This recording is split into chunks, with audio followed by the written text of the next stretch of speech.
Governor, naglabas kayo ng liham, di po ba, naka-address po sa pinuno ng TIEZA o sa stand ng inyo pong opisina tungkol dito sa pagpapailaw sa Mayon Volcano.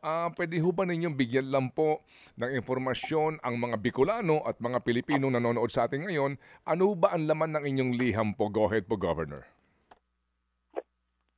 Nagkaroon po kasi, Manong Ted, ng public consultation ang Solar Surveying Corporation. Sila po yung tinalaga ng TIEZA na gumawa ng feasibility study and formulation ng conceptual design. Itong tinatawag po natin ngayon na Mayon Volcano Heritage Static Lighting.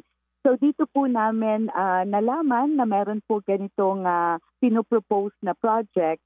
And ang aming pakiusap lang, nung malaman po namin yan, Manong Ted, ay kung pwede ma-consider po nila sa kanilang pag-aaral ang dalawang declaration po na ay una as UNESCO Biosphere Reserve and then ang amin pong ongoing nomination sa UNESCO World Heritage List as Mayon Volcano Cultural Landscape. Kasi parang hindi po nila yata na-consider yon sa pag-isip po nila ng proyekto. So, ano ho ba ang effect kung sakasakali po ng project, Governor, doon po sa inyo nga pong pagpupursige, no? Na ang mabigyan po ng pagkilala ng UNESCO ang ating pong Mayon Volcano, Governor? Opo, unang-una, sa kagustuhan natin na ma-inscribe ang Mayon Volcano Cultural Landscape sa UNESCO World Heritage List, ang ating parang outstanding universal value na binibida po sa kanila na ang Mayon po ay meron natural beauty.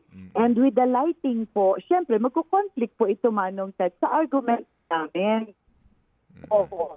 Yun ang isa na hindi talaga pwede yung ganito pong project dahil talagang hindi na po magiging natural ang kagandahan po ng aming bulkan Mayon. Oo, kasi nga naman kapag nakapunta ka dyan sa Legazpi at nataong ka na maganda yung panahon tapos nagkakaroon po ng dalawa yan sunrise, no?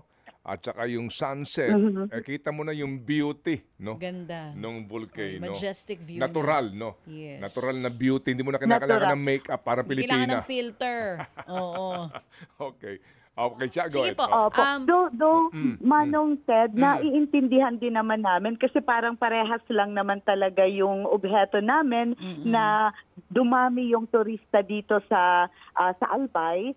Kasi sila parang ang objective nila is kahit gabi, makita pa rin po ang Mayon Volcano. Kasi kung nakakapunta po kayo dito, siyempre pag gabi, hindi na po siya makita dahil madilim na.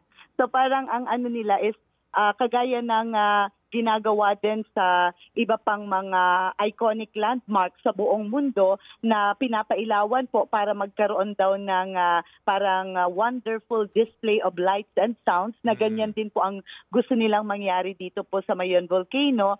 Kaya lang sana makonsider nila na natural park po ito at marami po tayong mapipinsalang mga hayop o kung ano man na active po sila at night.